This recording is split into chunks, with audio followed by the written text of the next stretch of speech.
Graça e paz, meus irmãos. Isaías capítulo 30, no versículo 21, diz assim: Quando te desviares para a direita e quando te desviares para a esquerda, os teus ouvidos ouvirão atrás de ti uma palavra dizendo: Este é o caminho, andai por ele. Eu quero falar hoje sobre discernindo o erro da verdade. Discernindo, distinguindo, diferenciando, classificando o erro da verdade. Eu quero te dizer que este deve ser um empenho de todos nós. Saber discernir o erro da verdade. Algumas vezes nós absolutizamos alguns conceitos que temos. E quando alguns conceitos que nós achamos que são certos se absolutizam, corremos o risco de relativizar a palavra de Deus. E esse é um erro muito cometido. Já foram encontradas várias notas de real falsificadas, não é? De vez em quando encontram notas e são muito parecidas. A venda de produtos piratas é uma indústria muito grande que já chega perto da venda de produtos originais. Estamos vendo aí uma grande fala hoje sobre os fake news, notícias mentirosas, que são dadas às vezes de uma forma que parece exprimir uma verdade. Nos mercados, nos supermercados, é muito fácil encontrarmos produtos com o logotipo, com o símbolo, com o nome bem parecido com alguma marca conhecida, com alguma marca de qualidade. E às vezes, se você não prestar atenção e pegar com pressa, você pode estar pensando que está levando aquele produto que você já conhece, que é bom. E quando chega em casa, você se enganou. No mundo inteiro, o verdadeiro e o falso, no mundo inteiro, o erro e a verdade percorrem as mesmas estradas. O erro e a verdade, eles trabalham nos mesmos campos, nas mesmas indústrias. O erro e a verdade voam nos mesmos aviões, fazem compra nas mesmas lojas. Queridos, o erro e a verdade muitas vezes frequentam a mesma igreja. Porque tão hábil é o erro na imitação da verdade que os dois constantemente estão sendo confundidos um com o outro. Isaac, diz a Bíblia, apalpou os braços de Jacó e pensou que eram os braços de Esaú. Até os discípulos eles falharam, não reconhecendo o traidor entre eles. Deles, o único que sabia quem era foi o próprio Judas de Jesus. Irmãos, jamais devemos aceitar como certa qualquer coisa que mexa com o bem-estar da nossa alma. Segundo os Crônicas 36:16, Deus, querendo livrar Judá do cativeiro, mandou seus mensageiros ali. E diz o texto,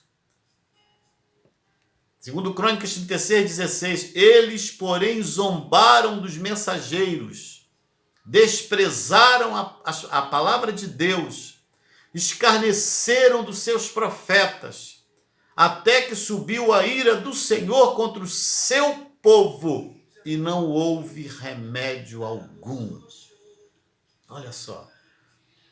A exemplo do povo judeu, muitas pessoas têm experimentado grandes decepções por desobediência à ordenança, por desobediência ao ensino.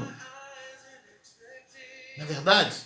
Então é indispensável que todo cristão tire proveito de toda a provisão que Deus fez para salvá-lo do erro, do engano.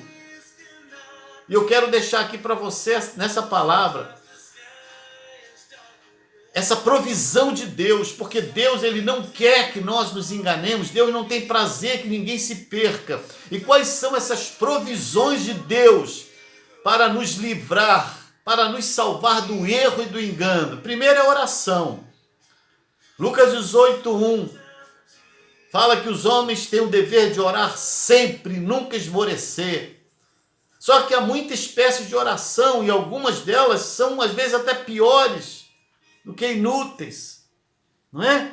Exemplo, os profetas de Baal pularam no altar numa tremenda agitação, mas os seus gritos não eram atendidos. Por quê? Porque eles oravam a um Deus que não existia.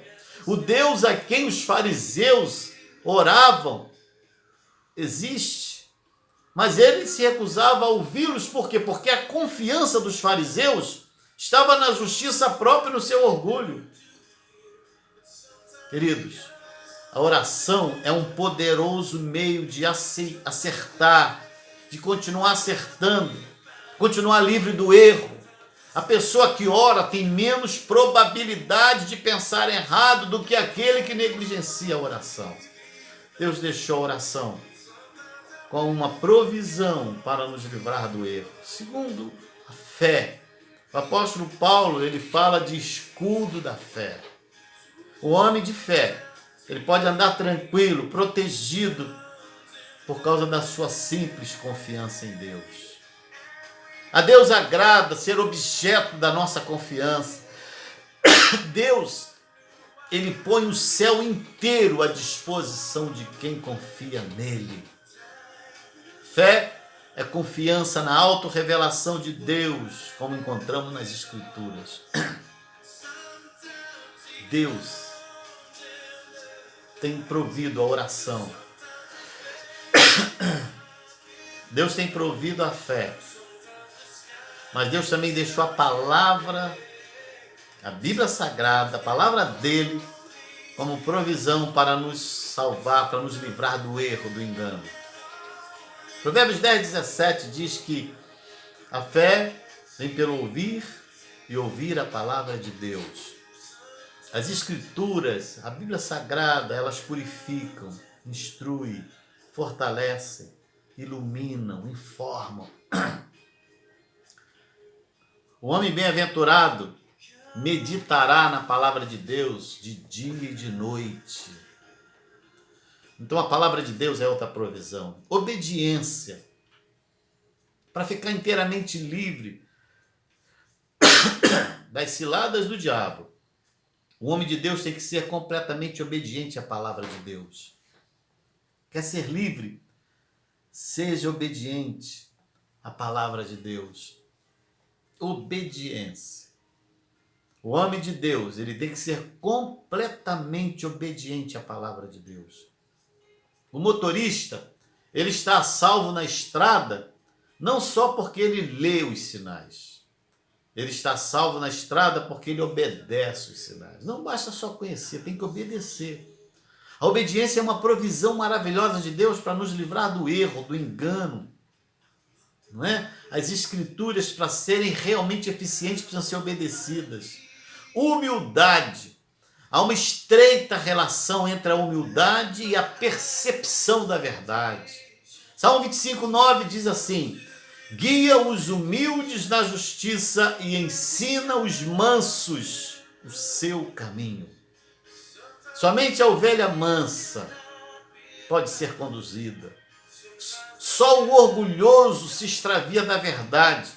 Só a confiança própria está por detrás de todas as heresias que já afligiu e aflige a igreja. Humildade. Pensar é outra provisão. O pensamento humano, ele tem as suas limitações. Mas quando não se pensa nada, onde está esse pensamento? Quando se pensa nada, é provável que haja um bom depósito da verdade na mente. Cuidado com o que você pensa. O que mais tem dominado a sua mente? O bom pensar é um ótimo remédio contra o erro. Os santos sempre serão pessoas de mentalidade séria. Os santos são pessoas dadas à reflexão. E por fim, a iluminação do Espírito Santo. A luz do Espírito Santo. Deus nos dá o Espírito Santo para iluminar os nossos caminhos, para iluminar a nossa mente. Não nos atrevamos a ir adiante, a ir à frente sem a direção do Espírito Santo. Amém? Deus nos ajude e que você possa estar fazendo uso desses instrumentos que Deus deixou. Oração, fé, palavra de Deus, obediência, humildade, o pensar e a luz do Espírito Santo, para que você possa viver longe, distante do erro e do engano. Deus te abençoe. Pai, em nome de Jesus eu oro, pedindo que o Senhor abençoe essa pessoa que está me ouvindo agora, em nome de Jesus. Amém.